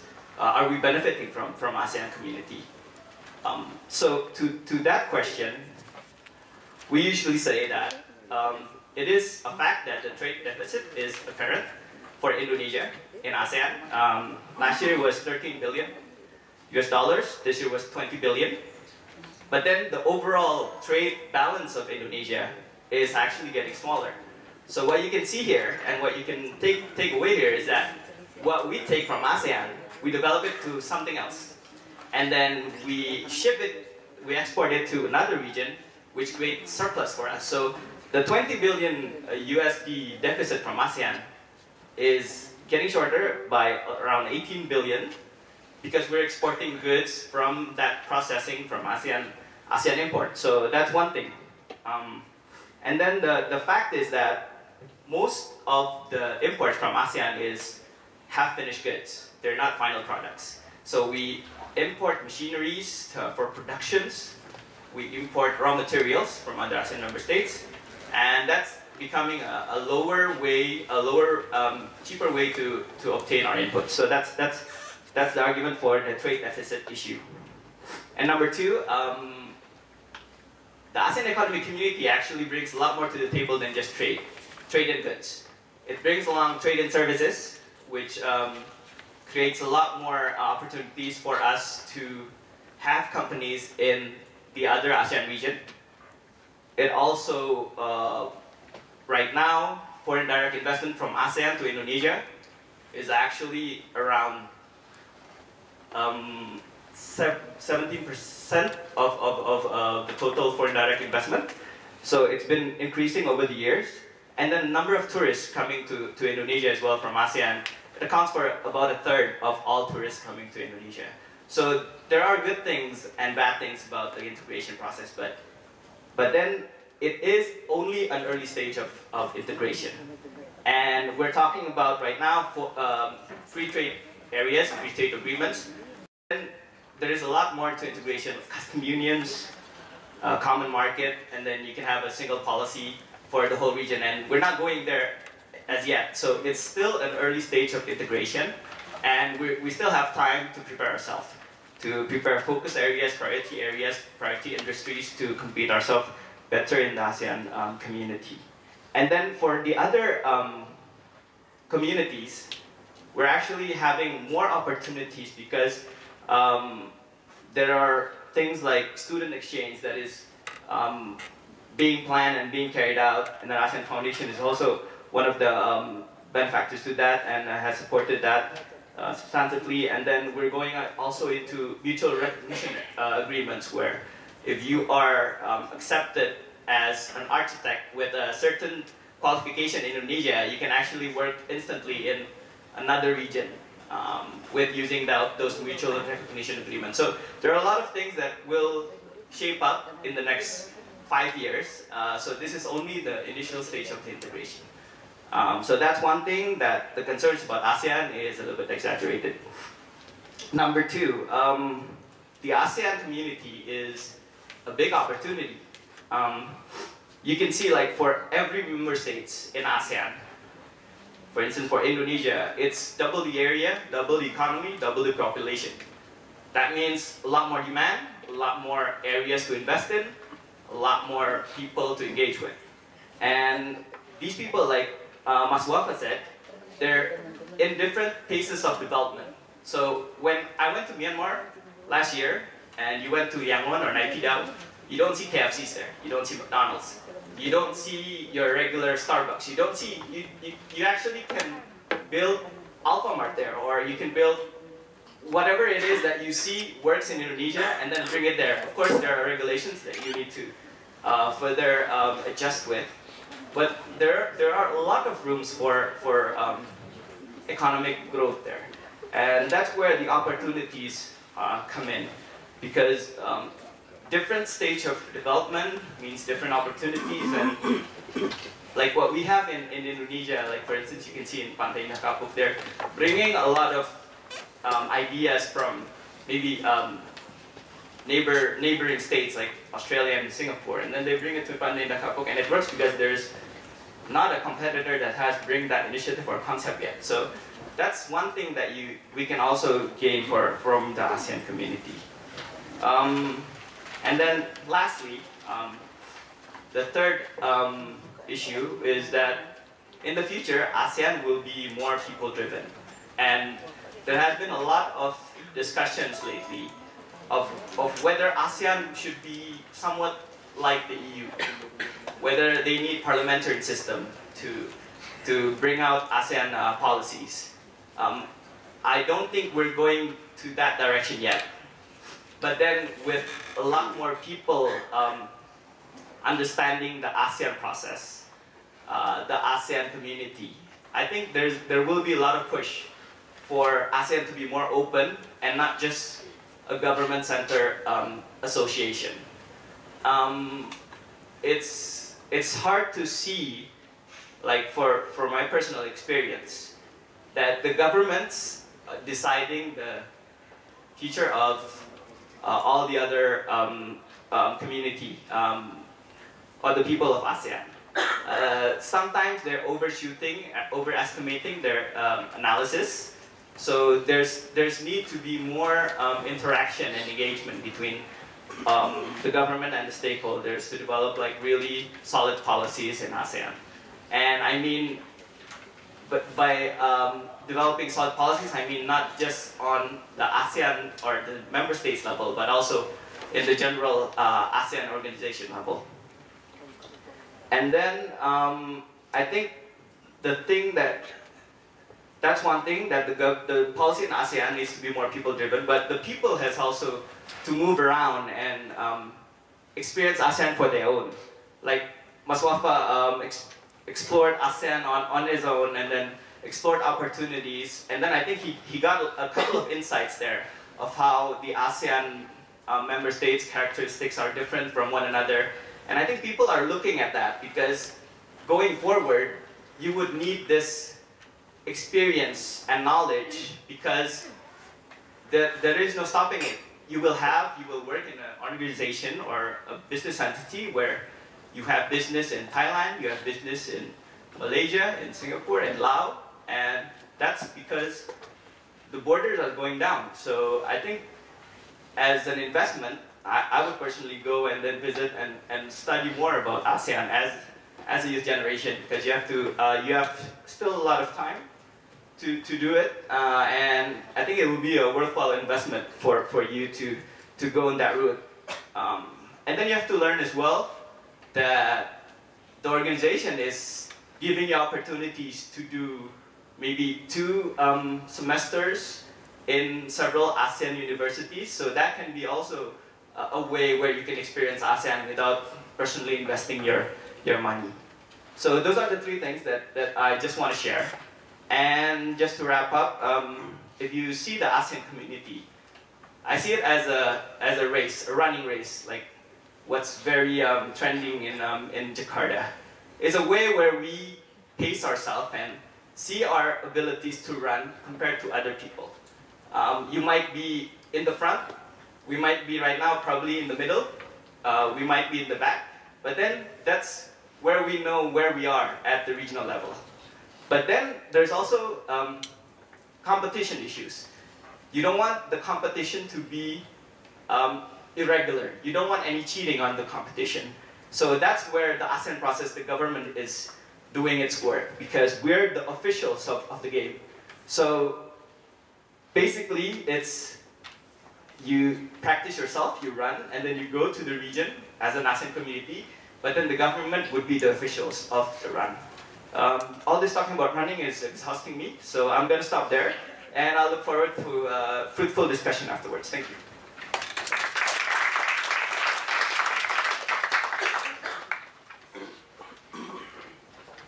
Thank you very much, Rama, for the very interesting presentation. Now we are heading to the questions and answer sessions. I would like to first invite 3 questions from the audience, and please state your name and your affiliation. The gentleman in batik in the 3rd row, the lady with the blue black shirt, and the gentleman with the glasses afterwards.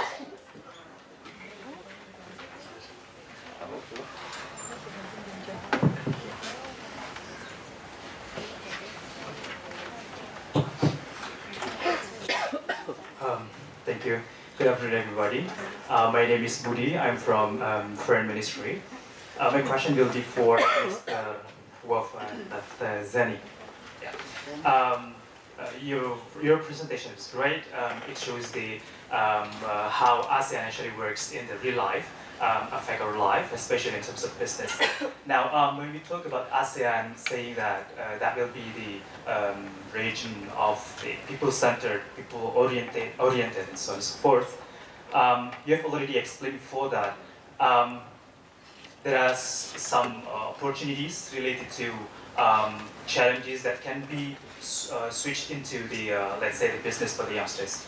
Now, my questions will be further, if that will be benefit or give profit for the business sectors, which is, let's say, will make the rich more richer, then the gap or the inequality that you mentioned before will be getting wider. Now, there is a proposal on what we call as PPPO, public-private partnership. Now, in terms of business point of view, how do you see that can be built, can be developed in this region? Thank you.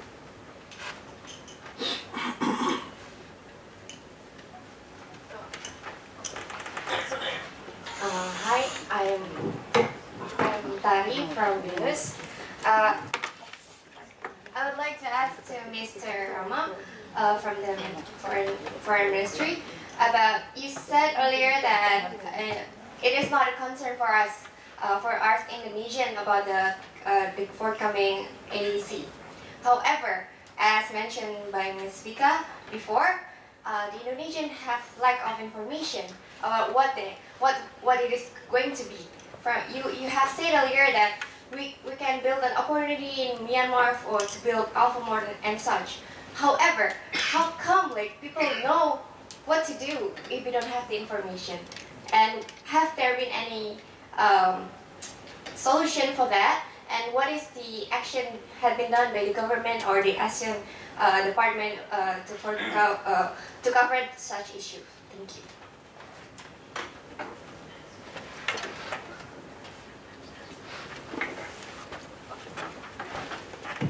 Hi, good afternoon, thank you. My name is Alexander Chandra from the ASEAN Business Advisory Council. First of all, I'd like to congratulate the four panelists. It's very encouraging to hear the voice of young people. And also in a very positive tone as well. So I have actually one question for Rama. It's just that actually I find it quite intriguing the way the government actually conveying a message about AEC. On the one hand, you are coming from the MFA saying that the argument against the AEC has been quite exaggerated. At the same time, as Ibrahim pointed out in his presentation, your own minister, one of your minister, actually saying that we are not ready for AEC. It's a problem. I mean, so you are actually saying two different messages, and this gives us a lot of the public, I think, getting confused about what is it that the Indonesian want to do with AEC, let alone the young people. So I think young people are just trying to, I don't know, I mean, like a bit confused, like second question I'd like to pose to the four panelists that, again, I think the government has been, to be honest with you, I've been working on ASEAN issues the last over 10 years, and my impression is that I think increasingly it is the non-state actors who have been the driving force of ASEAN integration more than the policymakers. I think the whole discussion about us people-centered, people-driven, people-oriented ASEAN was not even there if civil society hadn't actually pushed for the issue back in 2007 when we discussed ASEAN Charter. So when you talk about like ASEAN Parliament and so on and so forth, more united ASEAN and so on and so forth, I'm just wondering how would the four of you see ASEAN, let's say 25 years from now, 30 years from now? Would you see more like I don't know, Indonesia-dominated ASEAN, a single ASEAN, a single entity? How would you see it? And then I think it would be great for us to hear your views on that. Thank you. Thank you very much. All of them are very interesting questions. So Rama, would you like to go first to answer all the arguments against the government?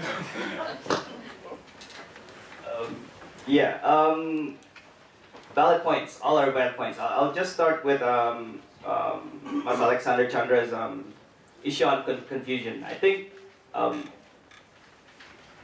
it's true that there are different voices among the ministry. It's a personal view from my own. I'm not sure if the leaders of the ministry would acknowledge that, but I see that there are differences when you see the discussions behind the doors between the Ministry of Trade, the Ministry of Industry.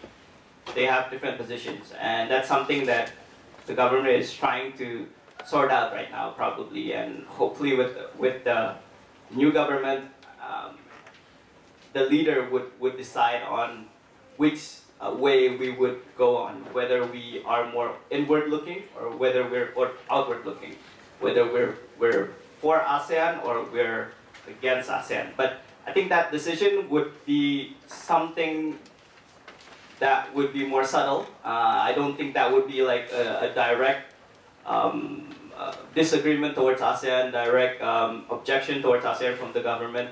But I think we're talking about, and I think this is the issue between all ASEAN member states, we're talking about trying to get the benefits, or trying to see what the benefits are and then what the costs are for all ASEAN member states, so that the integration process would be fairly executed for all 10 members with regards to all the factors that is being accounted for.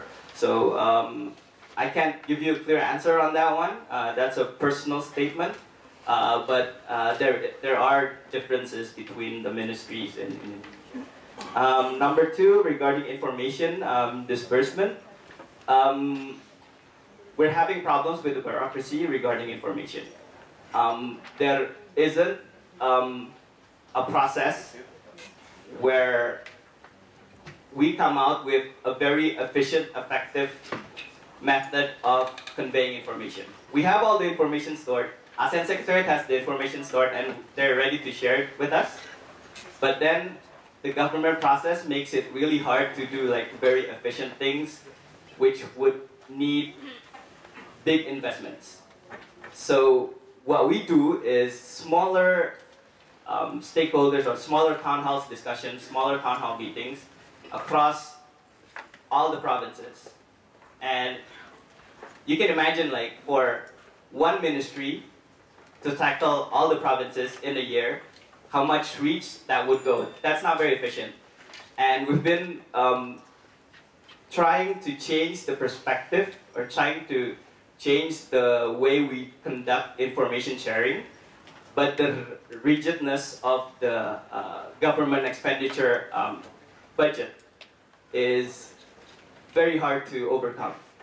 But we understand that there's a challenge, and so what we're banking now is that, like Mas Ibrahim said, that people should do the exploring, but then we try to facilitate by having cooperation with ASEAN member states in terms of ASEAN using ASEAN budget, as well as with dialogue partners to facilitate these exchange and to get you guys more knowledge on other ASEAN member states and the bigger opportunities. So. Thank you, Rama. And perhaps Baha would like to go next. Thank you for the questions. I would probably first address a question from Alex. How would I see ASEAN in 20 years? How would I see whether Indonesia would dominate the community or not? Well, I would say that probably in 20 years, there would be a very good progress on the social-cultural front, as we see that people are getting more aware about ASEAN, more events like this being organized across the world. We will see a good social-cultural progress, and with people learning languages other than their own and other than English as well. The first logical explanation for us would probably be to better learn Chinese or Malaysian, because that's the countries closest to us. And probably moderate progress on the economic front. We will probably see stabilizing economies. We'll probably see possible discussion on having a single currency. Although, please do not bank on this, because this is just a future-oriented view on how the economies might integrate, and probably better regulations on workforce, as in it would be easier for me to get a job in Singapore compared to a Singaporean getting a job in Indonesia, and probably tightening gap on pay level among workers in different countries in ASEAN. Hopefully we can bank on that.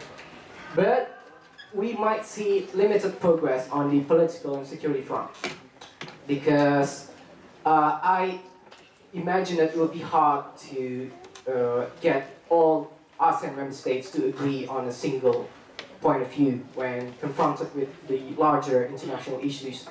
If we see how the South China Sea issues turn out, about how the relationships between Vietnam and China and Myanmar and China, I think it would be not so easy to get different ASEAN member states to agree on a single point of view. But we hopefully can get more communications between militaries of ASEAN member states.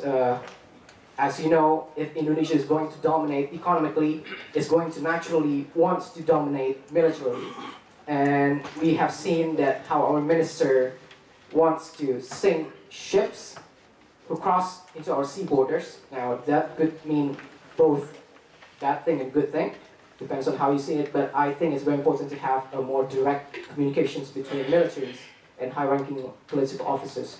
Similar to what we have in the Cold War between Soviet Union and the United States, we have a direct phone link between the President of the United States and the leader of the Soviet Union. I think we should be able to have that. And more military cooperations and communications with China. I think China's military maneuvers would play the biggest contributing factor into how politics and security maneuvers in ASEAN turns out. And to address the question from Pak Budi from the Ministry of Foreign Affairs, you asked about how the opportunities will actually make the rich get richer, and about public-private partnerships. Well, I would first say that there's no problem with the rich getting richer, in my personal opinion. because I think that's how the world works. That's why business people want to invest. That's why companies want to expand. That's why governments want to open want to relax investment regulations to corporations. That's how people get lifted from poverty. The problem is when the poor gets poorer. And I personally believe that it won't come to that.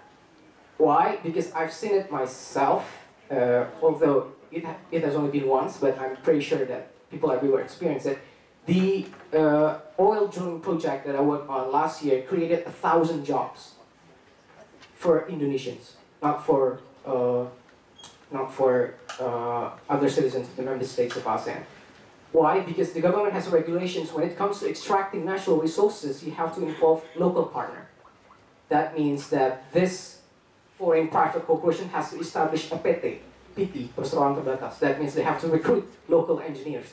And this translates to around 1,000 jobs. And these 1,000 jobs actually means better living for 1,000 families in Central Java and in Bali. And what about the output of the project? Well, the project basically channels oil, gas, and electric and powers power plants. In Central Java is Java, Bali, those areas. It basically means better living for those who are living there. And with all these companies going in, I think it would mean that people will be getting more opportunities to apply for good jobs. And that means great salaries and great living for their families. And the MRT project that we see now in Jakarta is actually a very good example of public-private partnership. Because if you look closer to the railings, you could actually see that it states there that this project is supported by JICA, Japan International Cooperation Agency.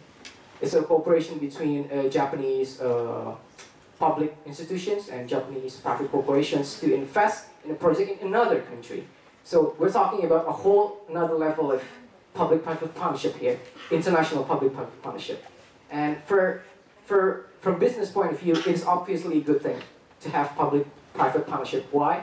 Because for us, at least for bankers, having government possessing a stake in the project or a transaction, it means that the government will somehow step if something bad happens.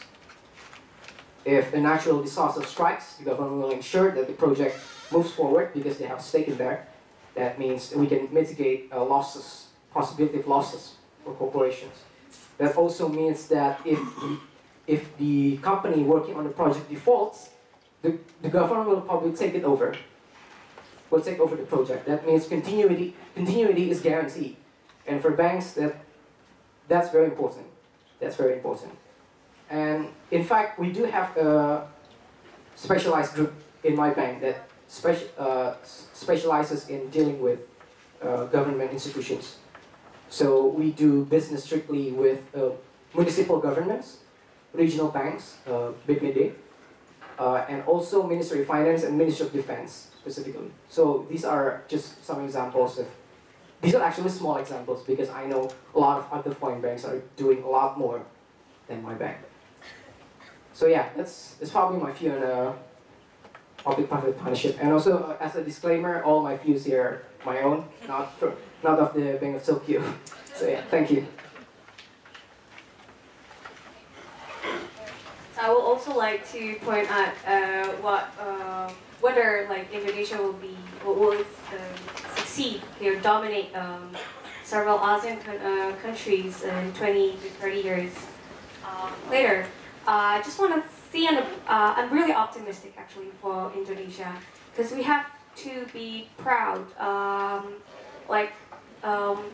Several of universities in Indonesia are in the top 10 of best top 10 ASEAN universities, and we can see that say for Indonesian education is actually getting better and better, and we can see that less than 50% of our Indonesian youth are seeking for better education in the urban cities, particularly Jakarta.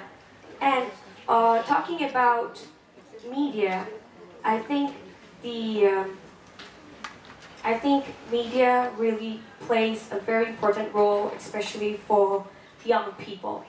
And I would like to point out that according to the Indonesia National Socioeconomic Survey in 2010, there's almost 60% of young people are now connected to the internet. If we do this continuously to promote ASEAN community and give them awareness of how ASEAN community 2015 will do, like, it's not, I'm not saying like a shockwave or something, but it has to be like a shockwave for all of us. We cannot underestimate the power of media. We cannot underestimate the approaching of this big project like the ASEAN Community 2015 itself. So there's going to be 60% of these young people that are now connected to internet, and then we can see that almost 40% million internet users, and we see that 65 million are active Facebook users. You see, there are lots of opportunities to disseminate this. Actually, I have to say it's very positive news for us. We have to be optimistic. That's all my wish. Thank you. Thank you, Vita. Before I go to Ibrahim, I would like to, if you're talking about information and media, just to remind you that we have a tweeting contest. So if you would like to tweet with the hashtag UKASEAN about this event, we will be giving prize later on, and there will be another session of question and answer. But before that, I believe Ibrahim would also like to provide his perspective. On the question about where I see ASEAN in 20 or 30 years, I think maybe the problem when you ask a young person where they see the region in 20 years' time is that we ourselves don't know about our future. So, but what I would say is that, and maybe correct me if I'm wrong, it does seem that Indonesia's foreign policy isn't becoming more nationalistic, but maybe more hardline, much more firmer, as Mas Wafa said about the sinking of illegal ships, illegal fishermen. And I think this might have some dangerous repercussions on the region. If we look in the history books, Indonesia used to be the bad boy of the region. We used to go to war with Malaysia. I'm half Malaysian, so I'll admit it. So we went to war with Singapore. We told America to go to hell. We left the UN because it didn't serve us anymore. And I think we need to remind ourselves that ASEAN will only work if we stand together as equals and if we treat each other as partners. And I think if we compare the success of ASEAN with other regional organizations such as the one in South Asia, with India, Bangladesh, and whatever, the reason why we're more successful than they are is because countries like India dominate SAARC, whereas with Indonesia and ASEAN, we tend to take a more background role. We don't try and force ourselves upon our neighbors. So I think we need to remember that the reason for ASEAN success is it won't come about if Indonesia tries to dominate the region. So, yeah. Thank you very much, Ibrahim. And for the next sessions of questions and answers, I would like to invite another round of questions from the audience.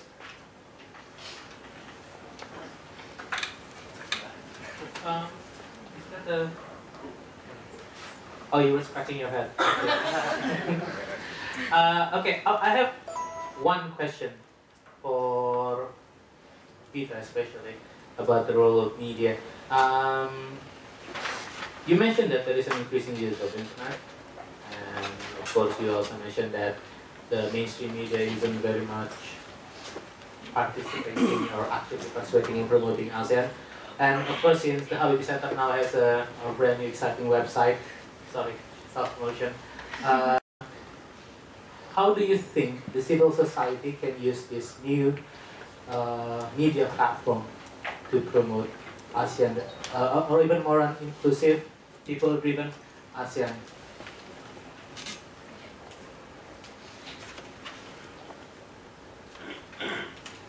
So how, okay, actually you're really promoting your website. Of course, that's very, so about media, okay. I think it's kind of like also a really tricky question, but I have to say that there's almost 60% of these young people that are now connected to the internet, but for the one who really needs to trigger is our government, okay? So our government really needs to promote more, not only about ASEAN Community 2015, let's say that way, but to promote the participation of young people. The participation of the young people is one of the most important thing that we need to do right now, because again, in the future, we're going to hold very significant and important occupations, positions in the future. And that's the only thing. If we're not being, I can't say enforced, pushed, but are educated by our government that give the sense of awareness of the future, how can the young people will be aware of themselves, of their futures? So I think, again, one of the thing that I can say is the government that needs to be, has the most responsible for the futures of Indonesian young people.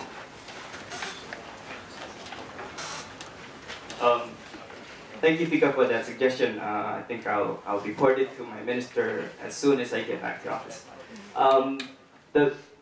It's true that the major information right now is in part of us, the government. The government has all the information and the government has all the initiatives, knows all the initiatives in ASEAN. We are also being helped by the ASEAN Secretariat, ASEAN Foundation, different ASEAN organs that promotes ASEAN initiatives and activities, cooperation, and they're all on the social media and they're all on the traditional media circle.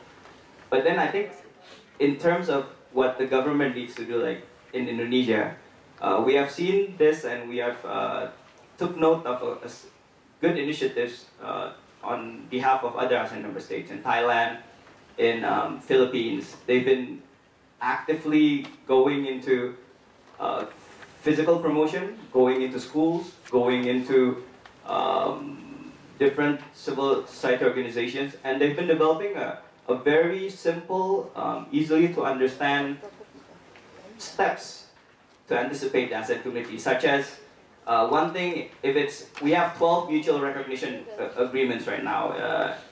Accounting this year would be, I think it already has been signed.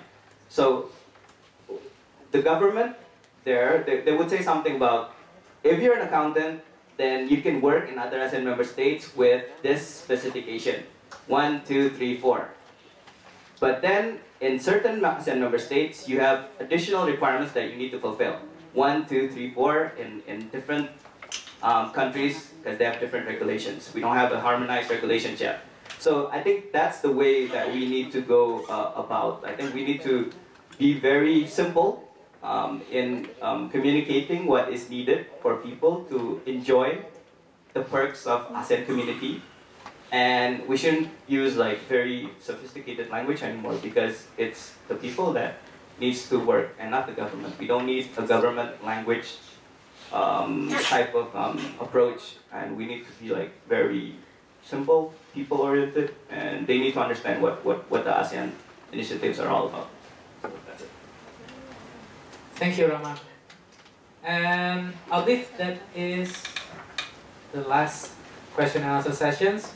And as a conclusion, I would like to use my prerogative as a moderator to provide a closing remark for this Talking ASEAN session. It has been very interesting to listen to my fellow young professionals' perspective on ASEAN community. It has been inspiring at part, intriguing at others, quite challenging sometimes when I listen to their perspective. But for my own part, I'm a researcher. When I think about ASEAN community, what I always see is that it is interesting. While the ASEAN community establishment in 2015 has been accepted as a fact by most of us, I often think that what will transpire after 2015 is up to anyone's imagination. Vice President Budiono has said, let's just wait and see. And I agree, but I will not just wait. As my fellow young professionals, I think to borrow our President Joko Widodo's words, we will just work, work, work. Because it is interesting. I've had the blessing to travel to different parts of the world, and in all honesty, there are no other places I would rather be at this time than in Southeast Asia, because it is interesting. And that is the conclusion of our current Talking ASEAN. We are looking forward to receive you again in other Talking ASEAN. Again, please do visit our websites at theasean.org, or if you like to submit your paper, that's at bit.ly/theasean. We're looking forward for your submissions. See you later. Thank you very much.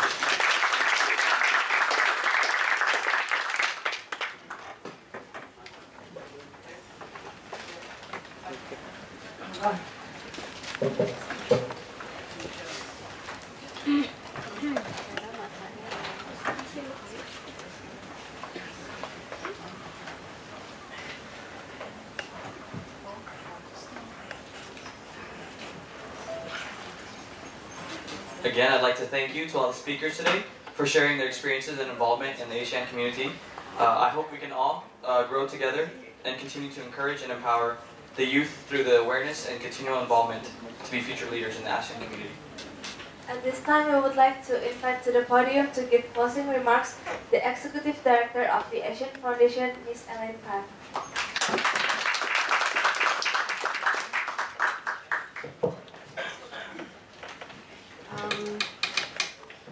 I'd like to thank the Habibie Center and Venus for inviting me to make this closing remarks. It has been a very entertaining and informative session. I actually enjoyed this very much more than ASEAN meetings that I have attended, and particularly from the young people. So I've always been a believer that for the ASEAN community to be sustainable, it's not just about people-driven or people-centered or people-oriented. I think ASEAN community belongs to the young people. You know, they actually have a stake, and you heard the four wonderful presentations from the participants. They give you the perspective. And I think in terms of moving forward, you know, you need to communicate. Definitely ASEAN needs to do that, and that's where I encourage the people who are in communications to work with us, the foundation, the secretariat, and in ASEAN organs to actually, you know, communicate, you know, what is necessary to the others, because this is a big challenge that ASEAN faces. The other thing is that we need to also connect, and there is connectivity. You know, you have heard about the travels that you can actually do in ASEAN, you know, we need to do more of that to actually understand each other more, to appreciate our diversity and our heritage. And through that, we can collaborate, we can actually create new things. So this is, I think, what the ASEAN community represents, that is actually a community of opportunities. So basically, for young people, dive in there and, you know, participate. Thank you.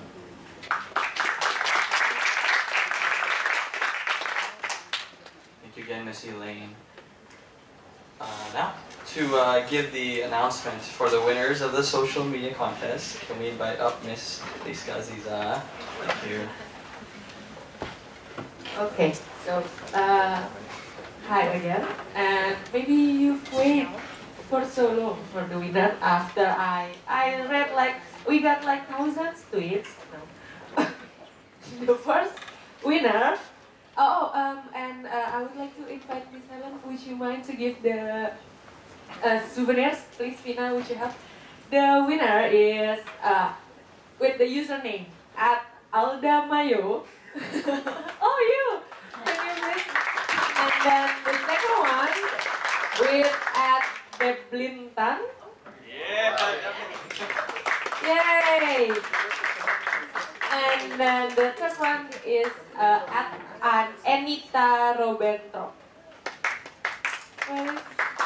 No? No, we've reached somebody who isn't even in the room. Actually, yeah, we have plenty more, but it's Ibrahim and Wiria. You're tweeting. No, you can't be in the contest. It's like shamelessly self-promotion. But Ibrahim, you write a good, yeah. Please, yay. Okay. Thank you very much. Thank you, Miss Helen. Thank you for the quiz, everybody. Yay! I'm going back to the accent now.